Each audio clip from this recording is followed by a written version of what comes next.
سورہ واقعہ۔ سورہ واقعہ کا تعارف، مقام نزول۔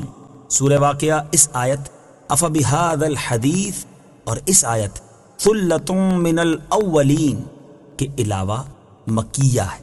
آیات، کلمات اور حروف کی تعداد، اس صورت میں 3 رکوع، 96 آیتیں، 378 کلمے اور 1703 حروف ہیں۔ واقعہ نام رکھنے کی وجہ، واقعہ قیامت کا ایک نام ہے اور اس صورت کا نام واقعہ اس کی پہلی آیت میں مذکور لفظ الواقعہ کی مناسبت سے رکھا گیا ہے۔ سورہ واقعہ کے فضائل۔ نمبر 1، حضرت عبداللہ ابن مسعود رضی اللہ تعالی عنہ سے روایت ہے، نبی کریم صلی اللہ تعالی علیہ وآلہ وسلم نے ارشاد فرمایا، جو شخص روزانہ رات کے وقت سورہ واقعہ پڑھے تو وہ فاقے سے ہمیشہ محفوظ رہے گا۔ نمبر 2، حضرت انس بن مالک رضی اللہ تعالی عنہ سے روایت ہے، رسول کریم صلی اللہ تعالی علیہ وآلہ وسلم نے ارشاد فرمایا، اپنی عورتوں کو سورہ واقعہ سکھاؤ کیونکہ یہ سورۃ الغنا یعنی محتاجی دور کرنے والی سورت ہے۔ نمبر 3، مروی ہے کہ حضرت عثمان بن عفان رضی اللہ تعالی عنہ حضرت عبداللہ ابن مسعود رضی اللہ تعالی عنہ کے پاس اس وقت تشریف لائے جب وہ مرض وفات میں مبتلا تھے۔ حضرت عثمان غنی رضی اللہ تعالی عنہ نے ان سے فرمایا، آپ کس چیز کی تکلیف محسوس کر رہے ہیں؟ حضرت عبداللہ ابن مسعود رضی اللہ تعالی عنہ نے جواب دیا، اپنے گناہوں کی تکلیف محسوس کر رہا ہوں۔ حضرت عثمان غنی رضی اللہ تعالی عنہ نے فرمایا، آپ کو کس چیز کی آرزو ہے؟ حضرت عبداللہ ابن مسعود رضی اللہ تعالی عنہ نے جواب دیا، مجھے اپنے رب عز و جل کی رحمت کی آرزو ہے۔ حضرت عثمان غنی رضی اللہ تعالی عنہ نے فرمایا، آپ کسی طبیب کو کیوں نہیں بلوا لیتے؟ حضرت عبداللہ ابن مسعود رضی اللہ تعالی عنہ نے جواب دیا، طبیب ہی نے تو مجھے مرض میں مبتلا کیا ہے۔ حضرت عثمان غنی رضی اللہ تعالیٰ عنہ نے فرمایا کہ ہم آپ کو کچھ مال عطا کرنے کا حکم نہ کریں؟ حضرت عبداللہ ابن مسعود رضی اللہ تعالیٰ عنہ نے جواب دیا، مجھے اس کی کوئی حاجت نہیں۔ حضرت عثمان غنی رضی اللہ تعالیٰ عنہ نے فرمایا، ہم وہ مال آپ کی بیٹیوں کو دے دیتے ہیں۔ حضرت عبداللہ ابن مسعود رضی اللہ تعالیٰ عنہ نے جواب دیا، انہیں بھی اس مال کی کوئی ضرورت نہیں، میں نے انہیں حکم دیا ہے کہ وہ سورہ واقعہ پڑھا کریں کیونکہ میں نے رسول اللہ صلی اللہ تعالیٰ علیہ وآلہ وسلم کو ارشاد فرماتے سنا ہے کہ جو شخص روزانہ رات کے وقت سورہ واقعہ پڑھے تو وہ فاقے سے ہمیشہ محفوظ رہے گا۔ نمبر 4، حضرت مسروق رضی اللہ تعالی عنہ فرماتے ہیں، جسے یہ بات خوش کرے کہ وہ اولین و آخرین کا علم اور دنیا و آخرت کا علم جان جائے تو اسے چاہیے کہ سورہ واقعہ پڑھ لے۔ سورہ واقعہ کے مضامین۔ اس سورت کا مرکزی مضمون یہ ہے کہ اس میں اللہ تعالیٰ کی وحدانیت کے دلائل، حشر کے احوال اور لوگوں کا انجام بیان کیا گیا ہے، اور اس میں یہ چیزیں بیان کی گئی ہیں۔ نمبر 1، اس سورت کی ابتدا میں قیامت قائم ہونے اور اس وقت زمین کے تھر تھرانے اور پہاڑوں کے ریزہ ریزہ ہو جانے کا ذکر ہے۔ نمبر 2، حساب کے وقت لوگوں کی 3 قسمیں بیان کی گئیں۔ نمبر 1، دائیں طرف والے، نمبر 2، بائیں طرف والے، نمبر 3، سبقت کرنے والے۔ پھر ان تینوں اقسام کے لوگوں کا حال اور قیامت کے دن ان کے لیے جو جزا تیار کی گئی ہے اسے بیان فرمایا گیا۔ نمبر 3، اللہ تعالیٰ کے وجود اور اس کی وحدانیت کے دلائل، انسانوں کی تخلیق، نباتات کو پیدا کرنے اور پانی نازل کرنے میں اس کی قدرت کے کمال پر دلائل بیان کیے گئے۔ نمبر 4، قرآن پاک کا ذکر کیا گیا اور یہ بتایا گیا کہ قرآن پاک سب جہانوں کے پالنے والے رب تعالیٰ کی نازل کردہ کتاب ہے۔ نمبر 5، اس سورت کے آخر میں ان 3 اقسام کے لوگوں کا حال اور ان کا انجام بیان کیا گیا۔ نمبر 1، سعادت مند، نمبر 2، بدبخت اور نمبر 3، نیکیوں میں سبقت کرنے والے۔ سورہ رحمان کے ساتھ مناسبت۔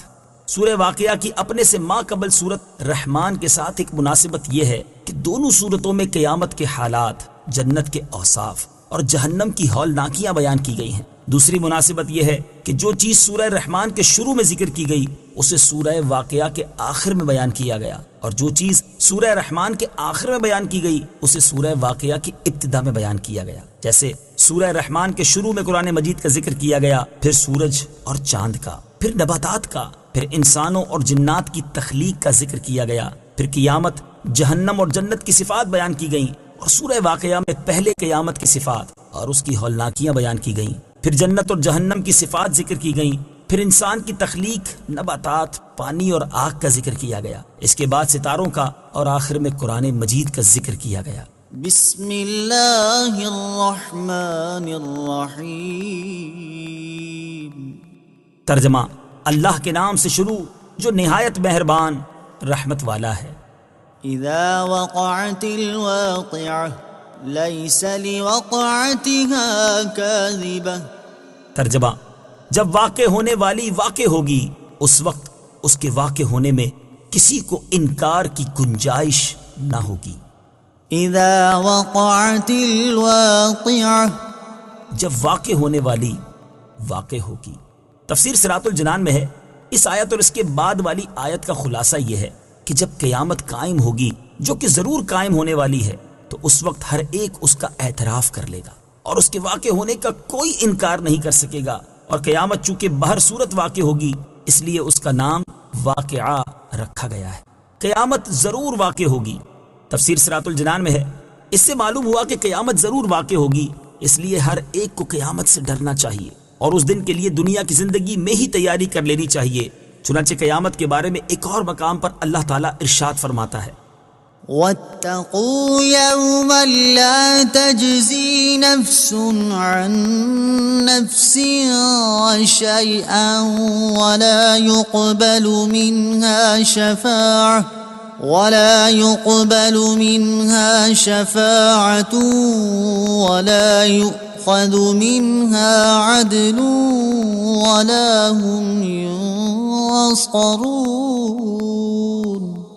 ترجمہ: اور اس دن سے ڈرو جس دن کوئی جان کسی دوسرے کی طرف سے بدلہ نہ دے گی اور نہ کوئی سفارش مانی جائے گی اور نہ اس سے کوئی معاوضہ لیا جائے گا اور نہ ان کی مدد کی جائے گی. اور ارشاد فرمایا: واتقوا يوما ترجعون فيه إلى الله ثم توفى كل نفس ما كسبت وهم لا يظلمون. ترجمہ: اور اس دن سے ڈرو جس میں تم اللہ کی طرف لوٹائے جاؤ گے، پھر ہر جان کو اس کی کمائی کی جزا بھرپور دی جائے گی اور ان پر ظلم نہیں ہوگا.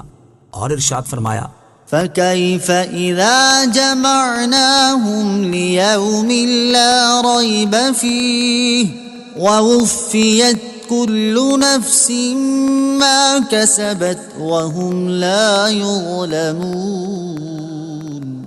ترجمہ: تو کیسی حالت ہوگی جب ہم انہیں اس دن کے لیے اکٹھا کریں گے جس میں کوئی شک نہیں، اور اس دن ہر جان کو اس کی پوری کمائی دی جائے گی اور ان پر ظلم نہ ہوگا. خافضة رافعة. ترجمہ: کسی کو نیچا کرنے والی، کسی کو بلندی دینے والی. خافضة. کسی کو نیچا کرنے والی. تفسیر صراط الجنان میں ہے اس آیت میں قیامت کا ایک وصف بیان کیا گیا کہ یہ کسی قوم کو اس کے اعمال کی وجہ سے جہنم میں گرا کر اسے نیچا کرنے والی ہے، اور کسی قوم کو اس کے اعمال کی بنا پر جنت میں داخل کر کے اسے بلندی دینے والی ہے. حضرت عمر بن خطاب رضی اللہ تعالیٰ عنہ اس آیت کی تفسیر میں فرماتے ہیں: قیامت اللہ تعالیٰ کے دشمنوں کو جہنم میں گرا کر ذلیل کرے گی اور اللہ تعالیٰ کے اولیاء کو جنت میں داخل کر کے ان کے مرتبے بلند کرے گی. اور حضرت عبداللہ ابن عباس رضی اللہ تعالیٰ عنہما اس آیت کی تفسیر میں فرماتے ہیں: جو لوگ دنیا میں اونچے بنتے تھے قیامت انہیں پست اور ذلیل کرے گی، اور جو لوگ دنیا میں کمزور تھے اور عاجزی و انکساری کیا کرتے تھے ان کے مرتبے بلند کرے گی. إذا رجت الأرض رجا وبست الجبال بسا فكانت هباء منبثا. ترجمہ: جب زمین تھر تھرا کر کانپے گی اور پہاڑ چورا ہو کر ریزہ ریزہ ہو جائیں گے تو وہ ہوا میں بکھرے ہوئے غبار جیسے ہو جائیں گے. إذا رجت الأرض رجا. جب زمین تھر تھرا کر کانپے گی. تفسیر صراط الجنان میں ہے اس آیت اور اس کے بعد والی 2 آیات کا خلاصہ یہ ہے کہ جب قیامت قائم ہوگی تو اس وقت زمین تھر تھرا کر کانپے گی، جس سے اس کے اوپر موجود پہاڑ اور تمام عمارتیں گر جائیں گی، اور یہ اپنے اندر موجود تمام چیزیں باہر آ جانے تک کانپتی رہے گی، اور پہاڑ چورا ہو کر خشک ستو کی طرح ریزہ ریزہ ہو جائیں گے، اور وہ اس وجہ سے ہوا میں بکھرے ہوئے غبار جیسے ہو جائیں گے. وَكُنْتُمْ أَزْوَاجًا ثَلَاثَةً فَأَصْحَابُ الْمَيْمَنَةِ مَا أَصْحَابُ الْمَيْمَنَةِ وَأَصْحَابُ الْمَشْأَمَةِ مَا أَصْحَابُ الْمَشْأَمَةِ والسابقون السابقون۔ ترجمہ، اور اے لوگو تم تین قسم کے ہو جاؤ گے، تو دائیں جانب والے جنتی کیا ہی دائیں جانب والے ہیں، اور بائیں جانب والے یعنی جہنمی کیا ہی بائیں جانب والے ہیں، اور آگے بڑھ جانے والے تو آگے ہی بڑھ جانے والے ہیں۔ وَكُنْتُمْ أَزْوَاجًا ثَلَاثَةً، اور تم تین قسم کے ہو جاؤ گے۔ تفسیر صراط الجنان میں ہے، یہاں سے اللہ تعالیٰ نے قیامت کے دن مخلوق کا حال بیان فرمایا اور ان کی تین قسموں کے بارے میں خبر دی، جن میں سے دو جنت میں جائیں گی اور ایک جہنم میں داخل ہوگی۔ چنانچہ اس آیت اور اس کے بعد والی تین آیات کا خلاصہ یہ ہے کہ اے لوگو تم قیامت کے دن تین قسموں میں تقسیم ہو جاؤ گے۔ پہلی قسم ان لوگوں کی ہوگی جو دائیں جانب والے ہوں گے۔ ایک قول یہ ہے کہ ان سے مراد وہ لوگ ہیں جن کے نامہ اعمال ان کے دائیں ہاتھ میں دیے جائیں گے۔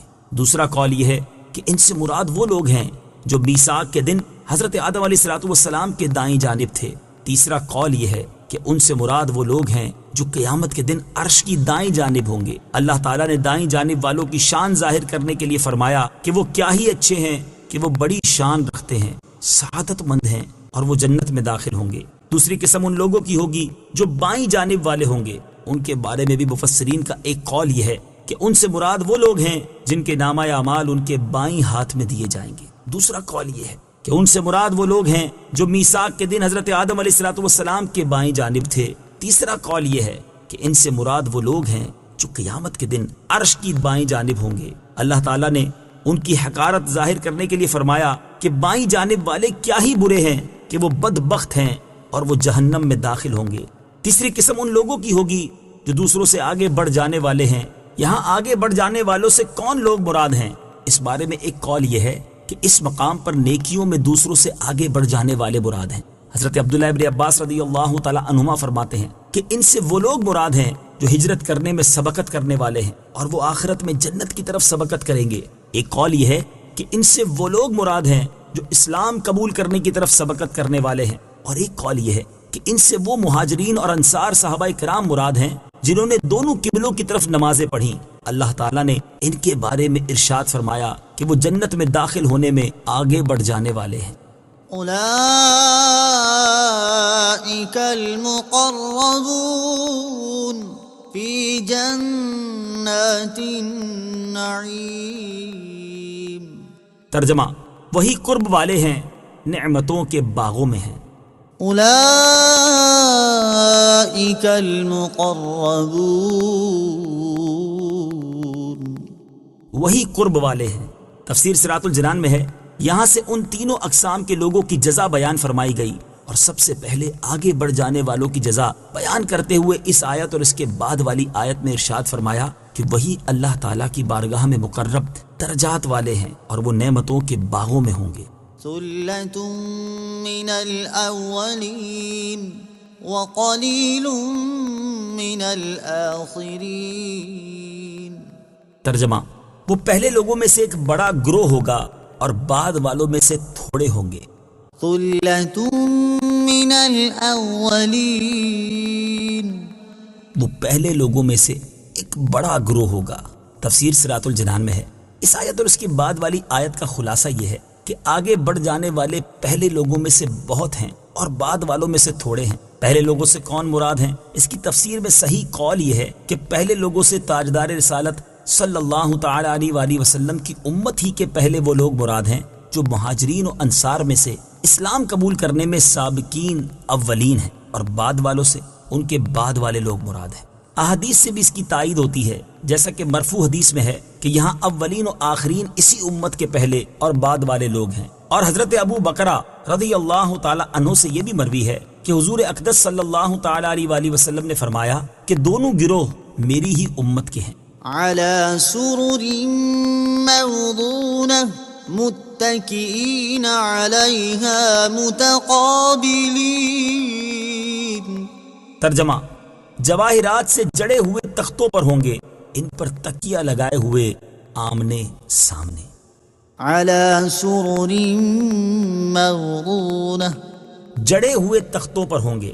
تفسیر صراط الجنان میں ہے، یہاں سے اللہ تعالیٰ کی بارگاہ کے مقرب بندوں کا مزید حال بیان کیا جا رہا ہے۔ کہ وہ جنت میں ایسے تختوں پر ہوں گے جن میں لال، یاقوت اور موتی وغیرہ جواہرات جڑے ہوں گے، اور وہ ان تختوں پر عیش و نشاط کے ساتھ تکیہ لگائے ہوئے ایک دوسرے کے آمنے سامنے موجود ہوں گے اور ایک دوسرے کو دیکھ کر مسرور اور دل شاد ہوں گے۔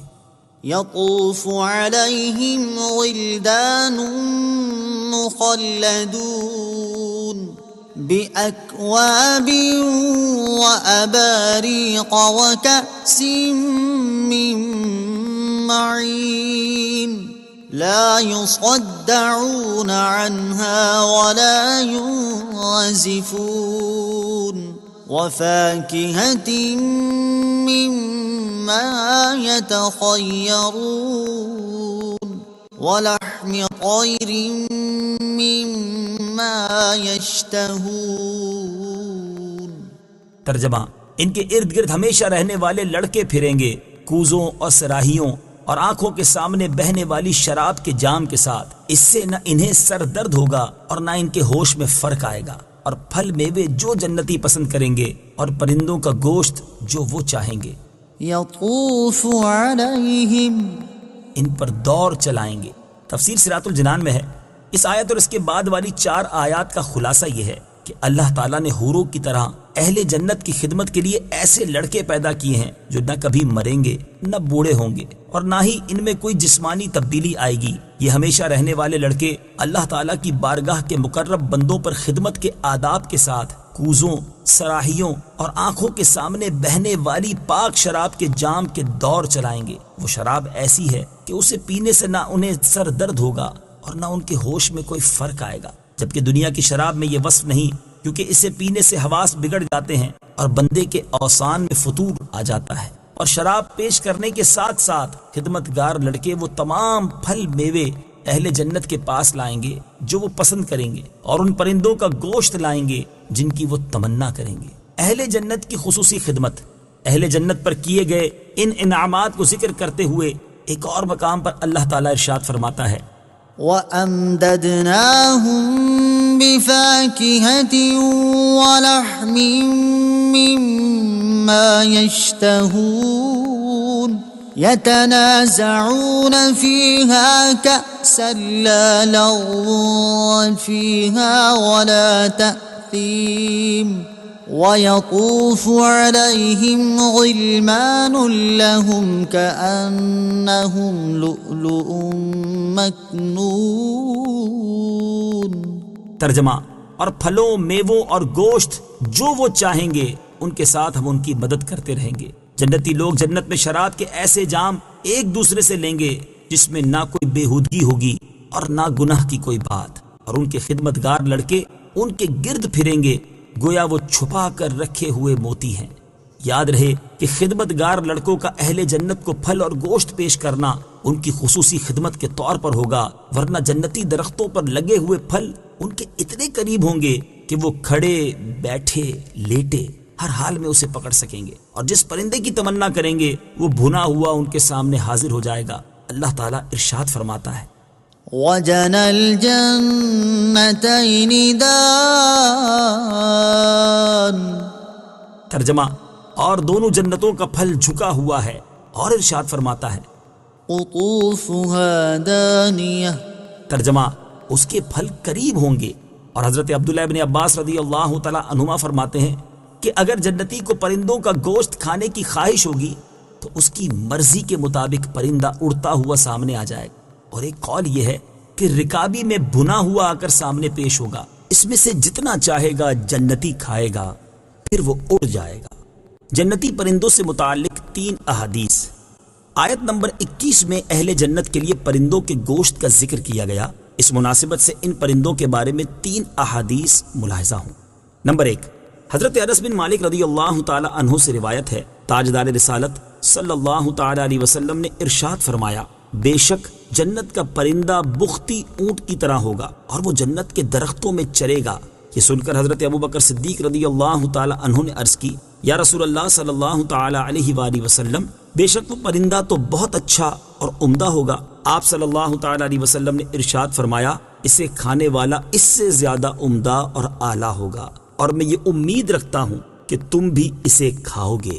نمبر 2، حضرت عبداللہ ابن مسعود رضی اللہ تعالی عنہ سے روایت ہے، نبی اکرم صلی اللہ تعالی علیہ وآلہ وسلم نے ارشاد فرمایا، بے شک تم جنت میں اڑتے ہوئے پرندے کو دیکھو اور تمہارے دل میں اسے کھانے کی خواہش پیدا ہو تو وہ اسی وقت بھونا ہوا تمہارے سامنے پیش ہو جائے گا۔ نمبر 3، حضرت میمونہ رضی اللہ تعالی عنہا سے روایت ہے، رسول اللہ صلی اللہ تعالی علیہ وآلہ وسلم نے ارشاد فرمایا، بے شک جنت میں جب کوئی آدمی پرندے کا گوشت کھانے کی خواہش کرے گا تو بختی اونٹ کی طرح بڑا پرندہ آ جائے گا، یہاں تک کہ اس کے دسترخوان پر ایسے بھن کر پیش ہو جائے گا کہ اسے کوئی دھواں لگا ہوا ہوگا اور نہ ہی کسی آگ نے اسے چھوا ہوگا، وہ آدمی اس سے پیٹ بھر کر کھائے گا، پھر وہ پرندہ اڑ جائے گا۔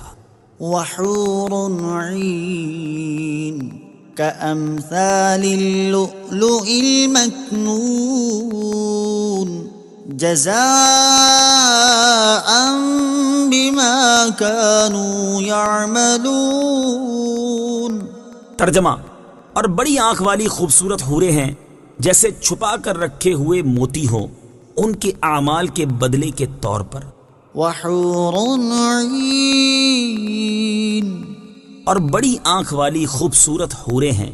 تفسیر صراط الجنان میں ہے، اس آیت اور اس کے بعد والی آیت کا خلاصہ یہ ہے کہ اللہ تعالیٰ کی بارگاہ کے مقرب اہل جنت کی خدمت کے لیے بڑی آنکھ والی خوبصورت حوریں ہوں گی، اور وہ حوریں ایسی ہوں گی جیسے موتی صدف میں چھپا ہوتا ہے کہ نہ تو اسے کسی کے ہاتھ نے چھوا، نہ دھوپ اور ہوا لگی، اور اس وجہ سے وہ انتہائی صاف اور شفاف ہوتا ہے۔ الغرض جس طرح یہ موتی اچھوتا ہوتا ہے اسی طرح وہ حوریں اچھوتی ہوں گی۔ یہ بھی مروی ہے کہ حوروں کے تبسم سے جنت میں نور چمکے گا، اور جب وہ چلیں گی تو ان کے ہاتھوں اور پاؤں کے زیوروں سے تقدیس اور تمجید کی آوازیں آئیں گی، اور یاقوتی ہار ان کے گردنوں کے حسن و خوبی سے ہنسیں گے۔ جزاء بما كانوا يعملون، ان کے اعمال کے بدلے کے طور پر۔ تفسیر صراط الجنان میں ہے، یعنی بارگاہ الہی کے مقرب بندوں کو یہ سب کچھ ان کے دنیاوی نیک اعمال اور اللہ تعالیٰ کی فرما برداری کرنے کے صلے میں ملے گا۔ لا يسمعون فيها لغوا ولا تأثيما إلا قيلا سلاما سلاما۔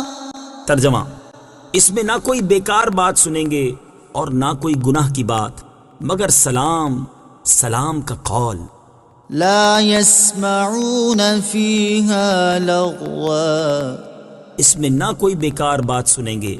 تفسیر صراط الجنان میں ہے، اس آیت اور اس کے بعد والی آیت کا خلاصہ یہ ہے کہ جنت میں کوئی ناگوار اور باطل بات ان کے سننے میں نہ آئے گی، البتہ وہ ہر طرف سے سلام سلام کا قول ہی سنیں گے کہ جنتی آپس میں ایک دوسرے کو سلام کریں گے، فرشتے اہل جنت کو سلام کریں گے، اور اللہ رب العزت کی طرف سے ان کی جانب سلام آئے گا۔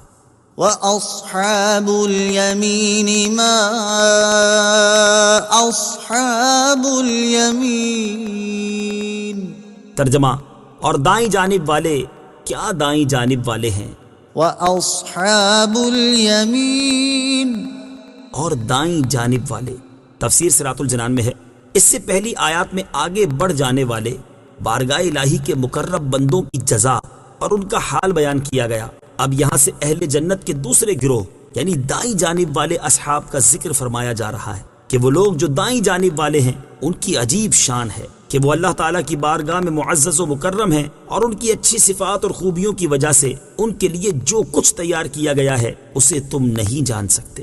فی سدر مخضود وطلح منضود۔ ترجمہ، بغیر کانٹے والی بیریوں کے درختوں میں ہوں گے اور کیلے کے گچھوں میں۔ فی سدر مخضود، بغیر کانٹے والی بیریوں کے درختوں میں ہوں گے۔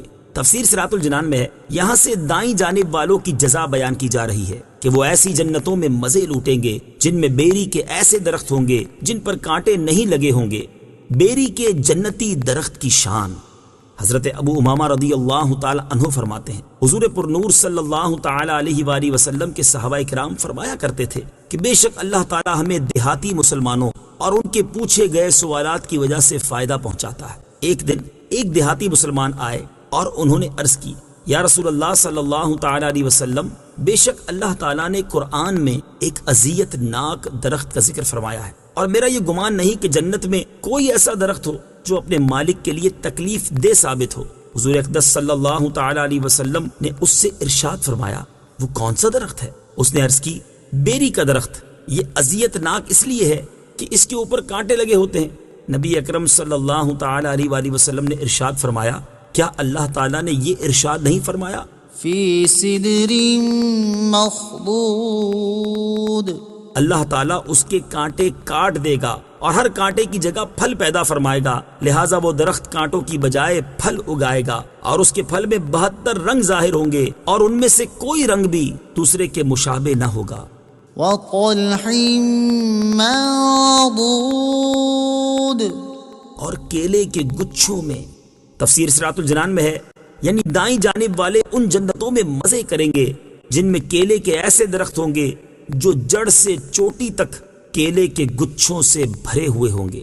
وظل ممدود وماء مسکوب، ترجمہ، اور دراز سائے میں اور جاری پانی میں۔ وظل ممدود، اور ہمیشہ کے سائے میں۔ تفسیر صراط الجنان میں ہے، ارشاد فرمایا کہ دائیں جانب والے ان جنتوں میں ہمیشہ رہنے والے دراز سائے میں ہوں گے۔ بخاری شریف کی حدیث ہے، حضرت ابو ہریرہ رضی اللہ تعالی عنہ سے روایت ہے، رسول کریم صلی اللہ تعالی علیہ وآلہ وسلم نے ارشاد فرمایا، جنت میں ایک ایسا درخت ہے جس کے سائے میں سوار شخص 100 سال تک دوڑتا رہے تو وہ اسے طے نہ کر سکے گا۔ اگر تم چاہو تو یہ آیت پڑھ لو۔ وظل ممدود، جنت میں سایہ ہے یا نہیں؟ جنت میں سایہ ہے یا نہیں، اس بارے میں بعض مفسرین کا قول یہ ہے کہ جنت میں سورج نہ ہونے کے باوجود سایہ ہے، جیسا کہ ابو عبداللہ محمد بن احمد قرطبی رحمت اللہ تعالی علیہ فرماتے ہیں، پوری جنت سائے دار ہے حالانکہ وہاں سورج نہیں ہے۔ اور بعض مفسرین کے نزدیک جنت میں سایہ نہیں، اور آیت میں سائے سے اس کا مجازی معنی مراد ہے، جیسا کہ علامہ اسماعیل حقی رحمت اللہ تعالی علیہ فرماتے ہیں کہ یہاں آیت میں سائے سے اس کا حقیقی معنی نہیں بلکہ مجازی معنی راحت و آرام مراد ہے۔ وماء مسکوب، اور جاری پانی میں، یعنی دائیں جانب والے ان جنتوں میں ہوں گے جن کی زمینی سطح پر پانی ہمیشہ کے لیے جاری ہوگا، اور وہ جب چاہیں جہاں سے چاہیں کسی مشقت کے بغیر پانی حاصل کر لیں گے۔ وفاكهة كثيرة لا مقطوعة ولا ممنوعة وفرش مرفوعة، ترجمہ، اور بہت سے پھلوں میں جو نہ ختم ہوں گے اور نہ روکے جائیں گے، اور بلند بچھونوں میں ہوں گے۔ وفاكهة كثيرة، اور بہت سے پھلوں میں۔ تفسیر صراط الجنان میں ہے، اس آیت اور اس کے بعد والی آیت کا خلاصہ یہ ہے کہ دائیں جانب والے ان جنتوں میں ہوں گے جن میں مختلف اجناس اور اقسام کے بہت سے پھل ہیں، اور وہ پھل کبھی ختم نہ ہوں گے، کیونکہ جب بھی کوئی پھل توڑا جائے گا تو فوراً اس کی جگہ ویسے ہی 2 پھل آ جائیں گے، اور اہل جنت کو ان پھلوں کے استعمال سے نہ کوئی روک ٹوک ہوگی، نہ شرعی رکاوٹ، نہ طبی پابندی، اور نہ کسی بندے کی طرف سے ممانعت ہوگی۔ وفرش مرفوعة، اور بلند بچھونوں میں ہوں گے۔ تفسیر صراط الجنان میں ہے، اس آیت کے معنی یہ ہیں کہ دائیں جانب والے جنتوں میں آرام کے بستروں میں ہوں گے جو جواہرات سے سجے ہوئے اونچے اونچے تختوں پر بچھے ہوئے ہوں گے۔ إنا أنشأناهن إنشاء فجعلناهن أبكارا عربا أترابا لأصحاب اليمين۔ ترجمہ، بے شک ہم نے ان جنتی عورتوں کو ایک خاص انداز سے پیدا کیا تو ہم نے انہیں کنواریاں بنایا، محبت کرنے والیاں، سب ایک عمر والیاں، دائیں جانب والوں کے لیے۔ إنا أنشأناهن إنشاء، بے شک ہم نے ان جنتی عورتوں کو ایک خاص انداز سے پیدا کیا۔ تفسیر صراط الجنان میں ہے، اس آیت اور اس کے بعد والی 2 آیات کا خلاصہ یہ ہے کہ بے شک ہم نے ان جنتی عورتوں کو ایک خاص انداز سے پیدا کیا، تو ہم نے انہیں ایسی کنواریاں بنایا جب بھی ان کے شوہر ان کے پاس جائیں گے وہ انہیں کنواریاں ہی پائیں گے، اور وہ عورتیں اپنے شوہروں سے بے پناہ محبت کرنے والیاں ہیں، اور ان سب کی عمر بھی ایک ہوگی کہ 33